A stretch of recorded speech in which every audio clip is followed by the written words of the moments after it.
Sean Kohler with GrowingYourGreens.com. Today I have another exciting episode for you. Many of you guys saw that last episode, where actually I spoke at the March Against Monsanto in Las Vegas, Nevada. And I know you guys had a lot of positive comments, but also there's, a few negative comments, and it saddens me that some people still don't know in 2015 what exactly a GMO is, if it's good, if it's bad, if it's indifferent, if they should be here, if they shouldn't be here. I mean, this is almost like either right and wrong, good and bad, good against evil, I don't know, bad against good, Democrat versus Republican. Like, people are so excited. It's either you're on this side, you're on the far right, or you're on the far left, and there's no middle ground, right? Maybe the middle ground is just require GMO labeling.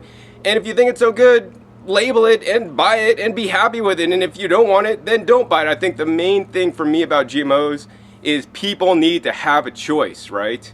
People need to have a choice, and that's the strongest thing about me. Like, you wouldn't knowingly eat poison food. I mean, back in the times of England, they had a joker or a jester or I don't know, somebody that tasted the food to make sure it wasn't poisoned before the guy would eat it.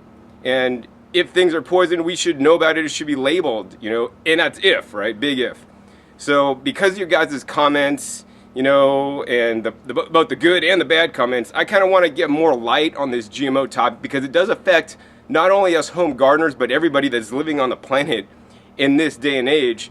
So I thought I'd probably get the #1 consumer advocate for non-GMO foods, non-GMO products, and who has done thousands of hours of research about this topic on the show today. I brought him literally to my backyard garden, and I got the chair set up over there. We're going to go ahead and sit down and interview him in a second. His name is Jeffrey Smith. He wrote a book, Seeds of Deception, and had a movie, Genetic Roulette, that I would encourage you guys to check out. I'll put links. I believe probably the video's on YouTube now. You could check it out down below and just educate yourself about the GMOs, right? I mean, the proponents of GMOs primarily are the companies that stand to gain a benefit from the GMOs, right? Because business, it's not about feeding the world or helping people. Let's get real. Business is there to make a profit. I mean, I majored in business, man. It's all about the bottom line, making money and all this stuff. So, I mean, they're doing their job. I could appreciate that, but at the same time, I want some responsibility and minimally labeling. And so in this episode, you're going to get to learn about some of the things about GMOs by one of the leading guys that's done probably the most research on the planet about this, in my opinion. And I guess without further ado, let's go ahead and head over and talk with Jeffrey Smith. So now I'm with Jeffrey Smith. He's the executive director of the Institute for Responsible Technology. So Jeffrey, thanks for coming to my garden today and being here to answer some of the questions for my viewers today. So probably the first question is, what's your background and why do you know so much, and why did you decide to know so much about GMOs, like more than anybody that I've ever met? Well, in 1996, I went to a lecture by a genetic engineer who was kind of blowing the whistle, saying, I know genetic engineering very well. He was an NIH award-winning scientist, and he said the technology is not ready. It's not ready to be put into food. It's not ready to be put outdoors. That the primary result of genetic engineering is surprise side effects, and the technology could never at that time be predictable and safe, let alone without any requirements by the FDA in place.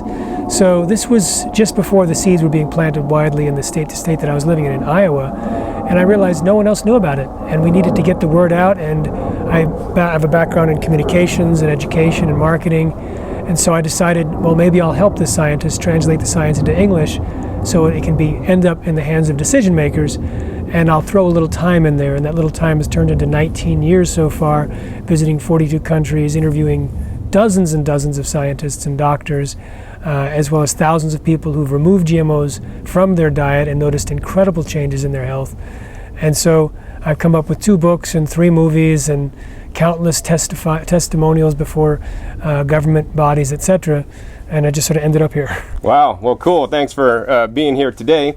So first of all, for all my viewers that don't know, because I know there's still a lot of confusion about what GMO even stands for. What does it stand for, and actually what exactly is it? Well, GMO means genetically modified organism. If you look around this garden, you'll see that these plants reproduce through sexual reproduction. where the mother and father elements combine and there's contribution from both sets of genes. Let's say you wanted to create a tomato that had properties that a pig had. You can put a pig and a tomato in a room and lower the lights and play some music and serve some wine, but you're not going to end up with a offspring of little tomato piglets.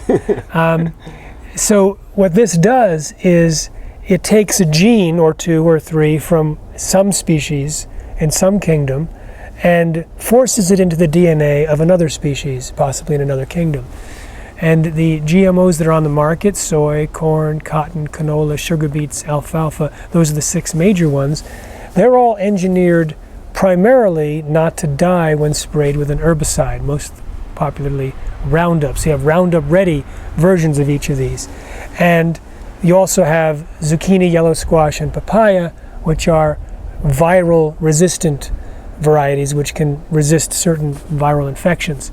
But the primary reason is to allow the fields to be sprayed with Roundup, and then the secondary for corn and cotton plants, it produces its own toxic insecticide to break open the stomach of certain insects to kill them. So by eating GMOs, we're eating the insecticide and the herbicide and the dramatically mutated DNA. When I say dramatically mutated, the other side, the biotech industry thinks, or doesn't think, they pretend that it's a very precise technology, and you think in terms of splicing a gene neatly into the DNA. Well, suppose you wanted to turn this plant into a built-in insecticide. You take a gene from soil bacterium called Bacillus thuringiensis, you make millions of copies of the gene. Actually, first you put an on switch from virus and an off switch from some other kingdom, and then you make millions of copies and put it into a gun and shoot the gun into a plate of millions of cells, and then clone the cells into a plant, or you infect the cells with bacteria and then clone them into a plant. Now, the process of insertion plus cloning creates massive collateral damage. 2 to 4% of the DNA is different. Hundreds, even 1,000 genes can change our levels of expression. So not only are you eating the toxic insecticide, the toxic herbicide, but you're also maybe eating higher levels of toxins, allergens, and carcinogens produced from within the plant itself. Wow. So if that's what a GMO is, like it's genetically modified organism, haven't gardeners and people and agricultural industries and societies for hundreds or thousands of years actually been modifying plants? Modifying plants, absolutely. Saving the best seeds, creating crosses, modifying the gene pool through human intelligence in conjunction with the nature of nature, sure. But not taking individual genes or several genes and shooting it with a gun. No, that's different. So this is a lot different than like hybridized seeds and seeds like heirloom seeds and all this stuff. This is completely different, right? It's not only completely different, but the experts at the FDA made it absolutely clear. They said in a memo, it was from the compliance officer, Linda Call, in 1992, summarizing all the research and work done by all the experts at the FDA that were supposed to look at GMOs. He said, the process of genetic engineering and traditional breeding are different, and according to the technical experts at the agency, they lead to different risks. Now, the next thing that was said was very telling. She said, by trying to force the conclusion that there's no difference is like trying to force a square peg into a round hole. Why was she saying that? Why was she saying to the political appointees in charge of the FDA, by trying to force the conclusion? It's because they were doing just that. In the policy which came out, ignoring Linda Call, ignoring all the technical experts at the agency, they claimed that the agency wasn't aware of any information showing that GMOs were significantly different, therefore no safety studies were needed, no labeling was needed. It was a lie. It was exactly the opposite of the consensus of the scientists working at the FDA. It was against the scientists working around the world who understood the process of genetic engineering and the unpredicted side effects. But it is official US policy, and that's why no safety studies are needed. And so the biotech industry grabbed onto this concept of no difference, which was a lie, and they propel that into the psyche with millions and millions of dollars saying, oh, GMOs are just an extension of natural breeding. We're doing the same thing we've been doing for hundreds of years. And they convince well-meaning scientists who have no idea of the truth that that's the case. So it's completely a lie that it's the same because it's completely different. it is completely different. The type and amount of mutations are different. What goes in there is different. You're forcing the gene that's in there to turn on and function 24/7, which can rob the cell of different energy that would be available to it, and you can change the biochemical balance due to the overproduction of something. You have antibiotic-resistant diseases. You end up with bacterial genes that can transfer to gut bacteria more readily than other genes. There's all sorts of things that can occur generically that are different, and then you have amino acids that are produced in different organisms, so they may be folded differently or have different molecular attachments. All of this can turn a harmless protein into a potentially deadly one. You have the RNA figure, which is the RNA that gets produced from that inserted gene. It's getting very technical, but the key is this. The most common effect of genetic engineering is surprise side effects. That's what I learned in 1996, and it's still the case. Wow, and most people still don't know that today. It's quite unfortunate. So what are some of the combinations of crosses that they've done, like different species to make different kinds of crops? Well, here's where you can't make this stuff up. They took spider genes and inserted them into goats. It's a concept you don't want to think about, in the hopes that they can milk the goat to get spiderweb protein to make bulletproof vests. They've taken human genes and put it into corn to make spermicide. They've turned pigs into footballs with cowhides. They've done all sorts of combinations, some of which we know about, most of which we don't. Wow, that's pretty crazy. And what they did one time, they did tomatoes and fish, right? Oh yeah, the fish has an antifreeze gene that allows it to survive in cold temperatures in the Arctic, and so the tomato or the strawberry now has the antifreeze gene. That was never commercialized because it was bitter, but it was intended. It was intended. Wow. So a big question for me, Jeffrey, is, I grow the majority of my vegetables year-round. I also got out of the whole industrialized processed food system 20 years now. This is my 20-year celebration of getting out of the food system and eating a whole plant food-based, non-GMO food. And I was eating non-GMO before they even had GMOs, luckily enough, so I'm safe in my opinion. But what are some common foods that are in the supermarket today that Americans may be purchasing and eating, and they're unknowingly getting GMOs because they are not currently labeled? Well, the good news is the produce section is relatively safe. The produce section might have 5 different GMOs in them. It would have edamame made from soy, corn on the cob, zucchini and yellow squash might be GMO, and papaya if it's from Hawaii or China. The rest of it is non-GMO at this point. Potatoes and apples were recently approved, but not yet on the market in 2015. Then you have the meats. We're going around the south side of the supermarket. Okay, the meats will be not from genetically engineered animals, but from animals that have been fed genetically engineered feed. The soy, corn, cottonseed oil, cottonseed meal, canola meal, sugar beet pulp, and alfalfa are all used as animal feed. They're all genetically engineered.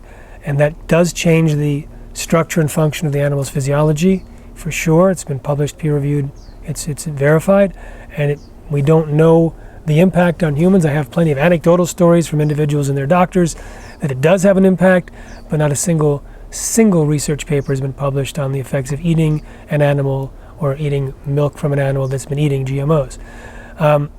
If you go to the center part of the supermarket, boxed and canned, most of it will have a derivative of soy or corn or cottonseed oil or canola oil or sugar from sugar beets or from animals that are fed GMOs, or dairy from animals fed GMOs or animals injected with bovine growth hormone. So all that's genetically engineered. If you put it all together, maybe 80% of the products in the supermarket, maybe 90% of the processed packaged foods have at least some, even a tiny amount of a GMO.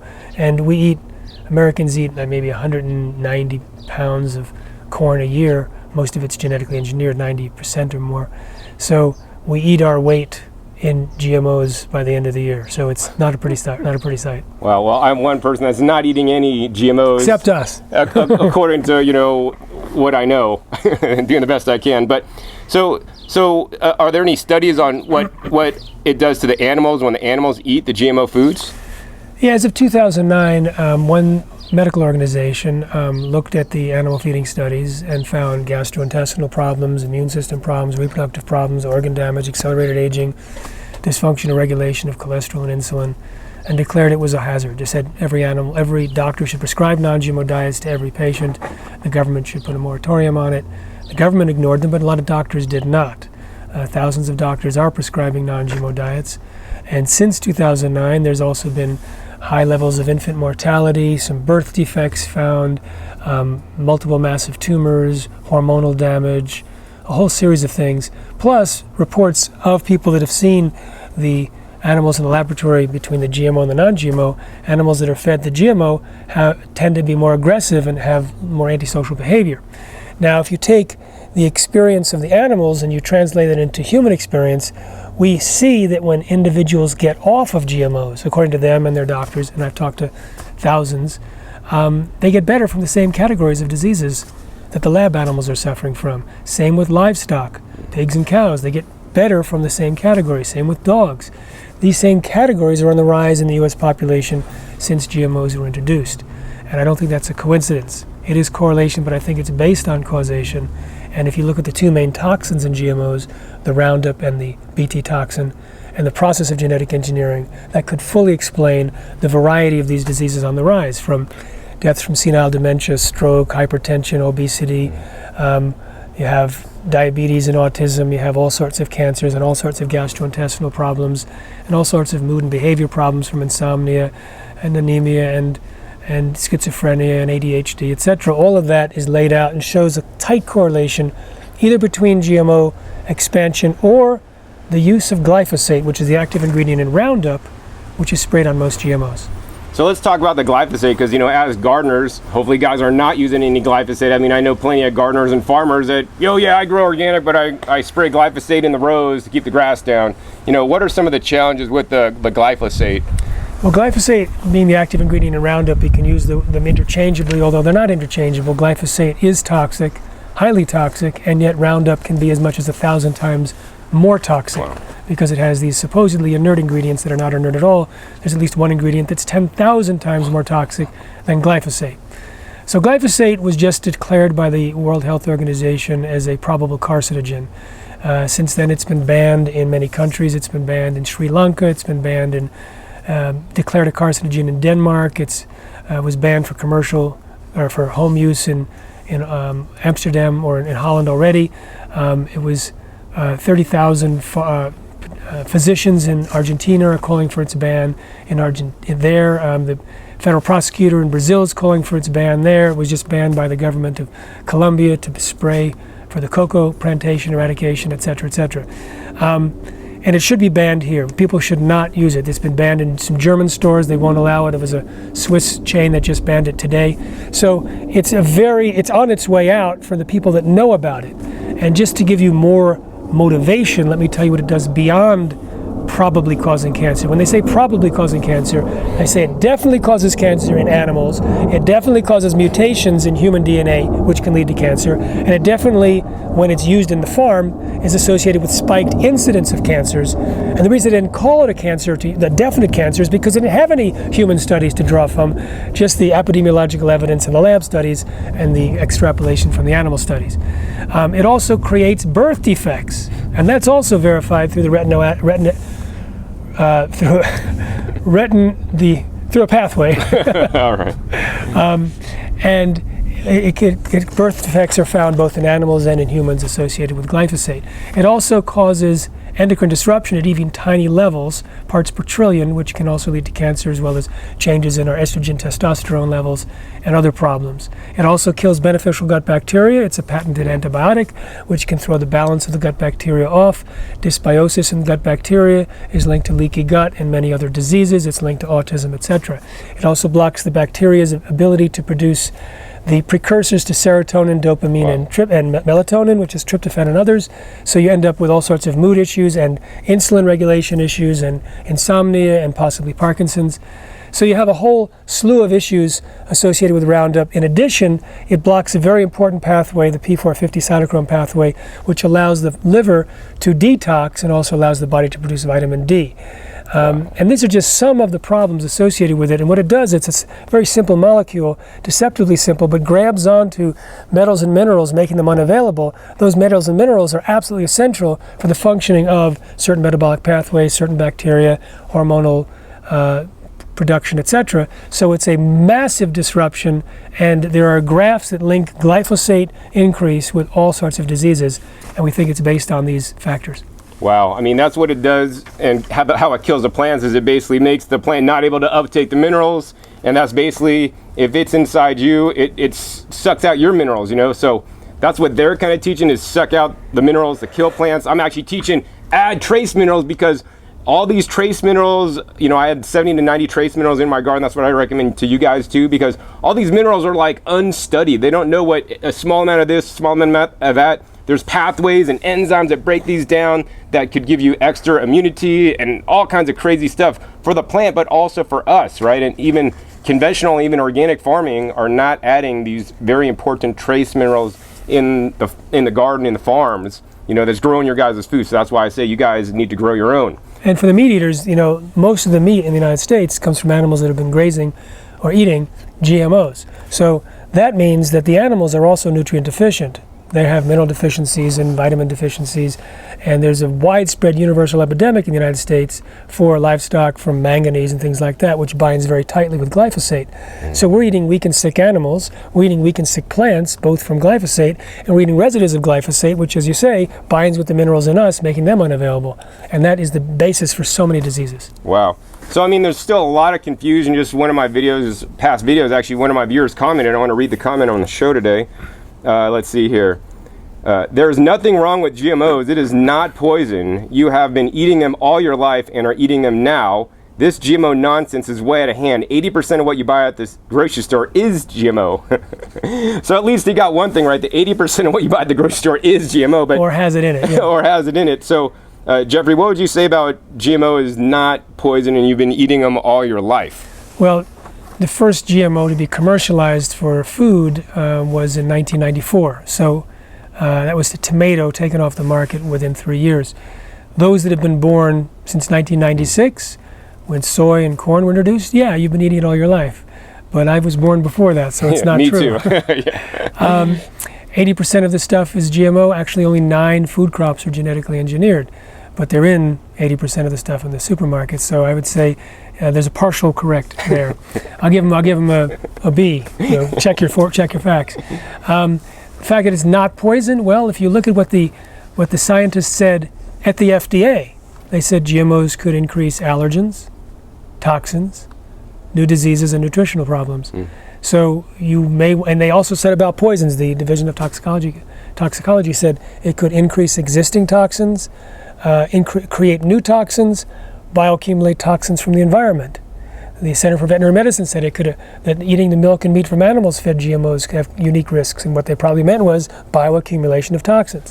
What we do know is that in spite of Monsanto's claims, glyphosate does bioaccumulate. As you can tell from the amount of it that's found in breast milk, it does bioaccumulate in mammal tissue, and we eat the mammals, and so there could absolutely be poison in the animals that are fed GMOs. And of course, most GMOs are designed as a platform to deliver poison. Either they produce an insecticide or they're sprayed with herbicide, and so 99% of all the GMOs are in fact poison delivery vehicles. Now, if you just took the GMO itself without that, you still end up with the higher levels of allergens and toxins. In fact, Monsanto's soy has up to 7 times the amount of a known soy allergen, and Monsanto's corn has a new allergen that's never been in corn before, part of the background noise. So whether you call it a poison or a toxin or an allergen or something unusual, unfortunately he's misinformed, but it's probably disinformed. You see, people who are very well-meaning and sometimes who have been studying science all their lives are not getting the direct information. And if you look at the research done by the industry, and I've done that with many, many scientists in my second book, Genetic Roulette, the documented health risks of genetically engineered foods, I have a 41-page section all about how the industry rigs its research, how they use tobacco science, how they have bad science down to a science to hide the evidence about the dangers, and they project that false information to the world, and the mainstream media buys it, and their advertisers want them to buy it because their advertisers largely use GMOs, and so we end up being fed not only the GMOs but also a bucket of lies at the same time, and so well-meaning people can be misinformed. So I have compassion for those, not for the liars but the lied to, and realize that what we don't know may in fact hurt us. Wow, I mean, I definitely agree. I mean, I was so glad when I started, eating non-GMO, whole plant-based foods, diet, before the GMOs came around. And that's what I encourage you guys to do, increase the amount of fresh produce that you guys eat and grow as much of it as you possibly can and get away from all the processed foods and all the animal foods and all the GMO foods. I'm not really an advocate of those guys, and I believe, they may cause harm, and I definitely do not put them in my body and wouldn't recommend that to any of my family or friends. Another quote actually I got from another viewer, Jeffrey, was, I disagree with Roundup Ready technology, but GMOs are not bad. Science are trying to create crops that use water and nitrogen more efficiently. God gave us tools and medicine to heal us, right? Would he not have also given us the tools to become better stewards of the earth? Yes, genetic companies have done things I disagree with, but we need to start thinking about how to adapt to climate change, and conventional breeding may be too slow to bring about crops that can handle rising temps and less water. Your comments? Great question. And this again is part of the public relations talking points that have been spewed out for a generation. It turns out that the process of genetic engineering is based on fundamentally flawed principles of GMOs. It came about when we still thought, some people thought, one gene produces one protein, produces one trait.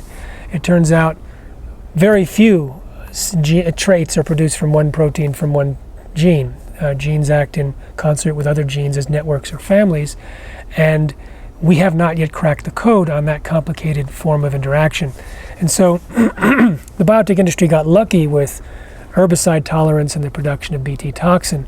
But for things like higher yield, salt tolerance, drought tolerance, and using less water, that requires interactions of genes that we don't yet understand. And so selective breeding has been far greater and more successful and quicker in producing those type of traits. And this is verified by the companies themselves.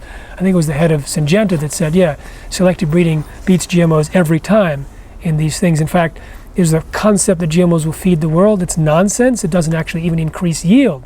Whereas agroecology, the kind of stuff that you promote, can increase yields by 100% in developing nations, even 200%, depending on the study and the location and the crop.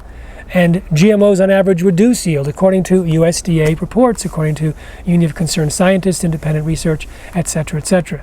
So the process of genetic engineering could theoretically, at some time in the future, be used predictably and safely to increase the yield, to do these type of things that this person said, to make things drought tolerant, salt tolerant, and use less water. Right now, the GMOs on the Midwest require twice the amount of water. In fact, if you look during the drought and you looked at the Roundup Ready soybeans or corn next to the non-Roundup Ready or soybeans or corn, and it's at the time of the drought, the stuff that was non-GMO did phenomenally better, sometimes 100 bushels per acre better than the one right next to it, because the one right next to it was dying more easily because it required more water.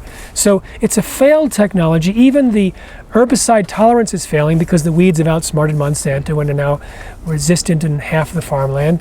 The bugs are now resistant to the Bt toxin in more and more states. So it's a failed technology. The promise is still there. Maybe eventually, possibly, we could do it. And for that reason, I'm not against continuing to do research. But who's going to do the research? Is it going to be a private company that takes a patent when they discover something, that is forced to release the product before the patent expires, long before the science is ready and the technology is safe? Or is it going to be public money that will push it forward at an appropriate level and do safety research at the same time? So far, we've had no responsible research in this area that allows the technology to be deployed at an appropriate pace. The independent scientists that I know all around the world all agree that it was put on the market long before the science was ready. Maybe it'll never be ready, maybe it will be, but not yet. I mean, I agree with that. Actually, I'm for responsible technology use, and when the science is done properly, I'm all for GMOs. So don't get me wrong on that point. I'm all for advancement. But on the same token, what we need to do is look towards our ancestors and agroecology and how, our ancestors grew food successfully for thousands of years. The terra preta soil with the biochar and, building the soil. I mean, another thing, the GMOs and the glyphosate and the pesticides and the chemical synthetic fertilizers do is they ruin the soil. They turn it into dust, the Dust Bowl in middle America, right? I mean, what we need to do is build the soil, because if you have healthier soil, you have healthier yields, plants that need less water, plants that yield more, and you put good nutrients in the soil like I recommend to you guys, you have more nutritious crops, and this is truly the answer. We have the technology. The technology is already existing on Earth. We just need to revisit the old ways. We always want to create something new, but what the old ways really works if you do it right, and that's what I teach you guys on my show. So Jeffrey, another thing that some people say is that there's like 1,800 studies that say GMOs are safe, and there's prestigious scientific organizations that say they're safe. I mean, what's the truth about this? Well, let's start with these prestigious organizations. The FDA allows it on the market, so how could it be so bad? Well, we said that the FDA scientists said that there was danger, and the political appointees overruled them. They ignored them. Why was that? The White House had instructed the FDA to promote GMOs. That's why. And so they hired Michael Taylor to be in charge of policy at the FDA. Michael Taylor was Monsanto's attorney. Monsanto's the biggest GMO company. He was in charge of the policy that said no safety studies are needed, no labeling is needed, and he also allowed bovine growth hormone, Monsanto's genetically engineered drug for cows, on the market. And then he became Monsanto's vice president. And then he became the FDA's food safety czar under the Obama administration. So there's a lot of organizations like that, a lot of them. American Association for the Advancement of Science was headed by a pro-GMO cheerleader. The USDA Secretary, Tom Vilsack, was the biotech governor of the year. We have so many people in government and also in academia and in key regulatory agencies that have direct ties to the industry.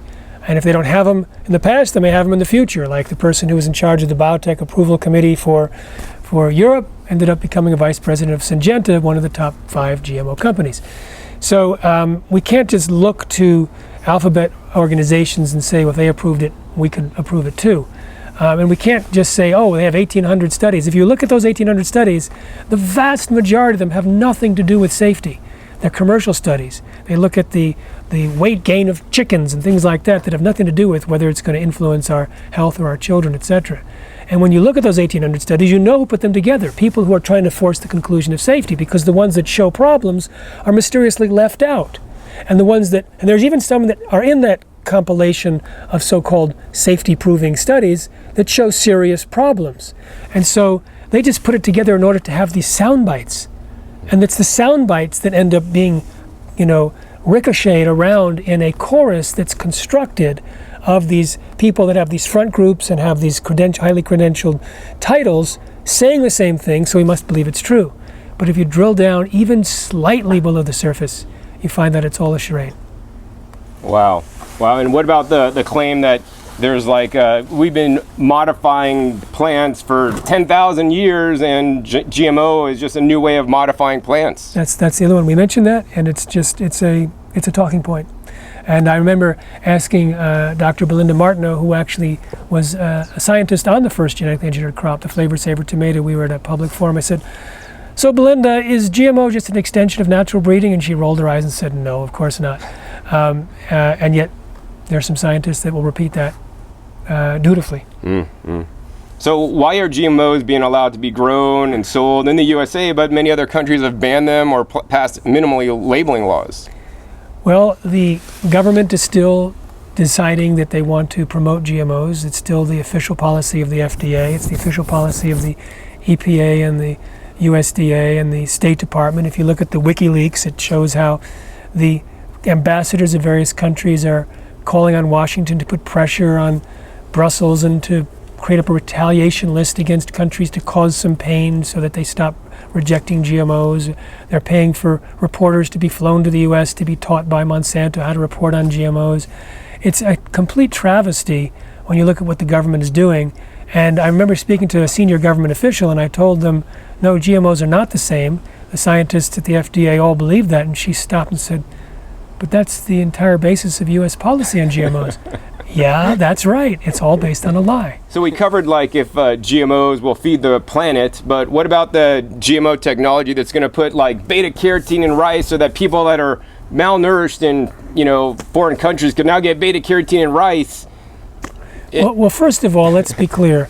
If this rice ever turns out to be effective, it doesn't mean that we should embrace the technology completely and say, oh, it's okay to be eating Monsanto's herbicide because a different product altogether is saving children. Will golden rice save children? Very, very unlikely. First of all, using a primitive, destructive, and disruptive technology, so you may end up increasing the amount of beta carotene in the rice and causing all sorts of allergens, toxins, new diseases, and nutritional problems, just as the FDA scientists predicted. And it's not being evaluated at all. And there was even a feeding trial in China where they didn't have the proper informed consent and never did the studies even on animals before they fed them to humans, and never fully evaluated the content of the product. So it was a complete travesty. There was some firings in China, and there was suspensions or whatnot in the United States. So if you look at David Schubert of the Salk Institute's article on GMOs and a new generation of GMOs, he talks about how this particular change is an example of a technology that might be far more dangerous than the GMOs that are already on the market, because you're changing active principles in the crop, and you might end up creating changes in the retinoic acid, which is part of that pathway. That's the word I couldn't think of before. Retinoic acid, which is linked to certain diseases and birth defects. And so in producing a change in the beta carotene, you're very likely to produce a change in the retinoic acid and very likely to promote or have a potential to promote other diseases, and this is not being looked at. So you're creating changes in active metabolic pathways that produce very active compounds that are important for growth and also very dangerous. Now you also have beta carotene, which is supposed to be up-leveled to vitamin A, so it's used by these vitamin A deficient children. In order to do that, you typically need fat in the diet. Well, these same children don't have much fat in their diet, and so there's no proof of principle that it'll ever actually provide the vitamin A needed. And there are other methods to provide vitamin A which don't carry these risks and have already been proven to be safe. Growing gardens, providing sweet potatoes, providing other products, providing a complete and balanced diet, so you're not just doing a silver bullet approach for one particular lack of nutrient, but an entire basis for overcoming malnutrition and increasing balanced nutrition. So we have a situation where they spent $100 million. It still hasn't proven to have good enough yields to deploy. It's still not ready, even if there were no objections to it. It's still never been tested for efficacy or safety. And you can feed 2 pills a year with high mega doses of vitamin A at a cost of $0.05 a year to children and prevent blindness. So this is the poster child of the biotech industry, and you can see why. Well, I mean, to me, it sounds like smoke and mirrors, like that guy in New York City that's like, okay, what cup is a ball underneath? Totally tricks you, right? It sounds like that, because I mean, I think they're kind of like saying, oh yeah, this could be this, but it's totally not. And I mean, I think it's far easier to grow some carrots or grow some sweet potatoes, right? Sweet potatoes actually grow in high heat, and they're pretty tolerant of all kinds of stuff, and add nutrients to the soil to grow higher quality food. I mean, just, you know, in some of the studies I've seen with just using standard chemical fertilizers, right? Nutrition could be half as much, minerals could be half as much. You could have twice as much protein in the same given carrot if you're growing in a nutrient-dense fashion, given the plant and building the soil, giving it what it needs, instead of growing nutritionally deficient foods, you know, using chemical fertilizers, you know, Roundup and GMOs and all this kind of stuff. So in my opinion, you know, it's much better to just get back to nature and use nature to benefit you, right? There's so many different new varieties of naturally bred tomatoes that are high in anthocyanidins and all kinds of stuff, and they're able to do this naturally. You know, let's talk about that. Let's kind of move more into the whole gardening realm and GMOs, because I know a lot of my viewers out there, I mean, people are scared. Either they don't care about GMOs, either they think they're fine, or they're like, you know, they're indifferent, or they're like really scared. Like, everything in the grocery store is a GMO. Every plant that I go to buy at Home Depot is a GMO. Like, what's the truth about this, Jeffrey? Like, is every plant that you could buy, like at Home Depot or Lowe's or your local nursery that a home garden would buy, is that GMO? Is it going to be GMO? Mercifully not. I don't know much about the non-food plants. There's not a lot of non-food plants that you can grow for gardens that are genetically engineered, but it hasn't been my area. But for food plants, if you look at the list of those that are commercialized, it's the same list for the seeds that you can buy. And you'd have to look out for yellow squash and zucchini. And it may not even mention that it's genetically engineered. There's corn on the cob, which corn usually mentions, or almost always, maybe always mentions that it's genetically engineered. And I don't know if there's a variety for home growers of genetically engineered corn. It's usually for farmers, but I'd look out for that. And because it cross-pollinates, I would get a certificate from the seed producer that they've tested that particular batch and what the results of that test were for GMO contamination for corn. Papaya wouldn't be a problem unless you're in Hawaii or growing seeds that you picked up in Hawaii or China. And then the others, you wouldn't be growing cotton, you wouldn't be growing canola. Sugar beets are for sugar and not for eating, regular beets. You won't be growing soy in your garden. So alfalfa is also used for, animal hay primarily.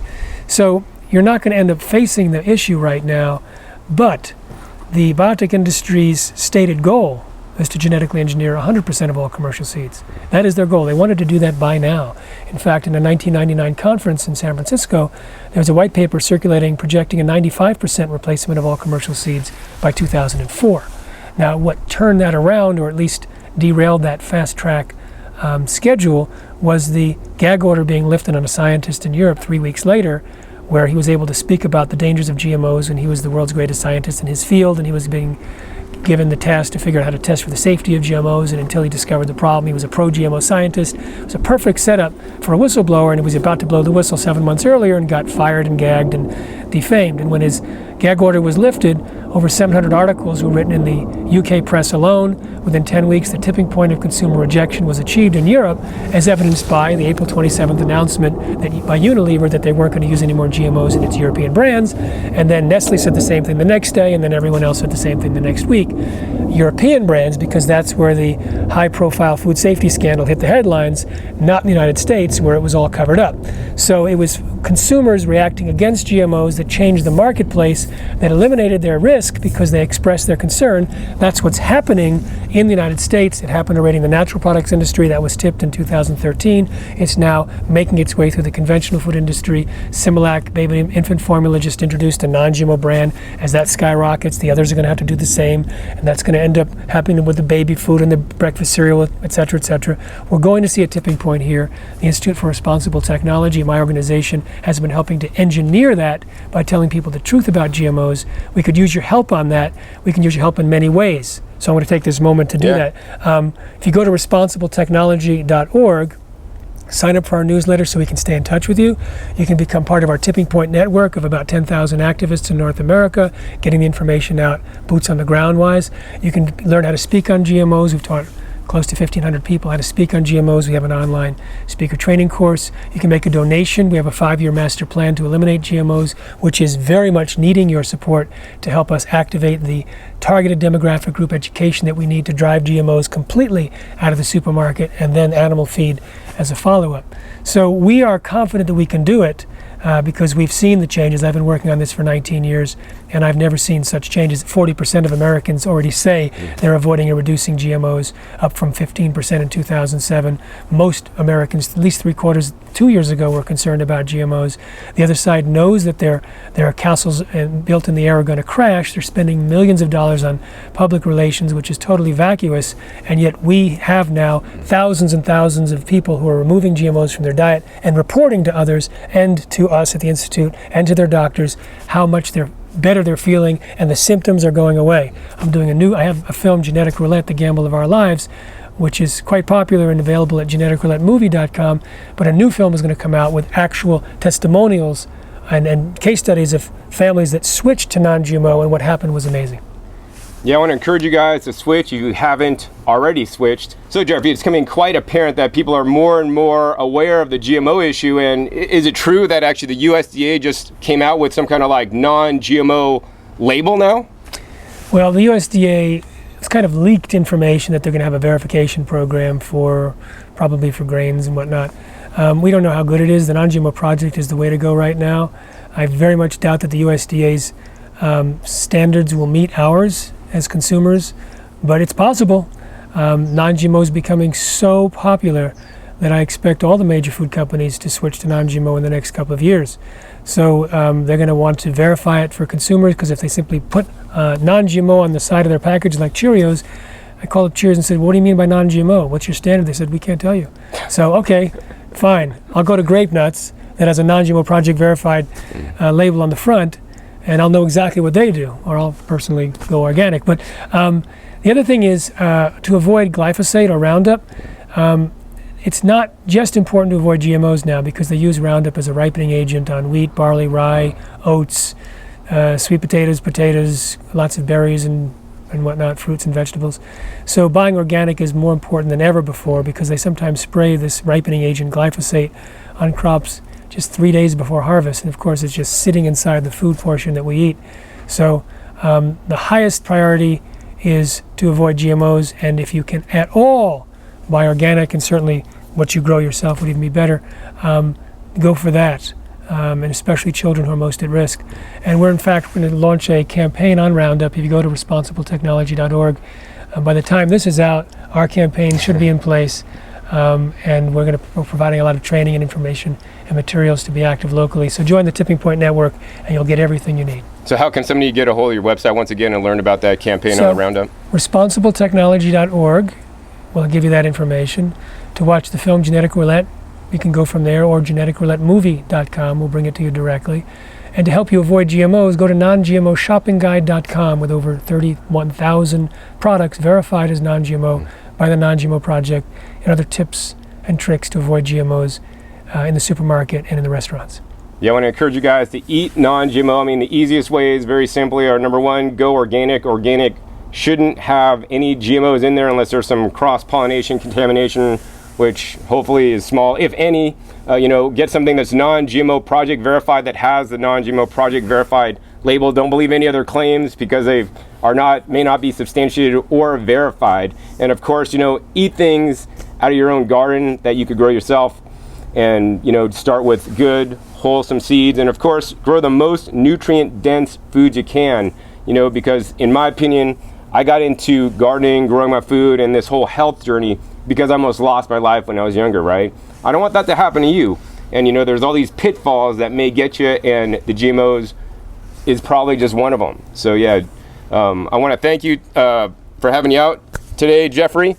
I hope you guys enjoyed this episode. If you did, please give me a thumbs up. I may have some more episodes on the GMOs in the future. Other than that, we're going to get back to gardening and show you guys how to grow the best food on the planet. So if you haven't already checked me out, be sure to check my past episodes. I have over 1,050 episodes now on how to grow your own food at home. Also, be sure to subscribe so you don't miss any of my upcoming episodes. I have some really cool, exciting episodes where I get some bumblebees for pollination and all kinds of cool other stuff happening. So once again, my name is John Kohler with growingyourgreens.com. We'll see you next time, and remember, until then, keep on growing. Safe eating. All right, this is John Kohler with growingyourgreens.com to do another exciting episode for you. And this episode is probably my last episode from Hawaii. So a hui ho. And that's because I'm actually headed out on a plane tonight. And this is a property I rented actually for the week, VBRO or home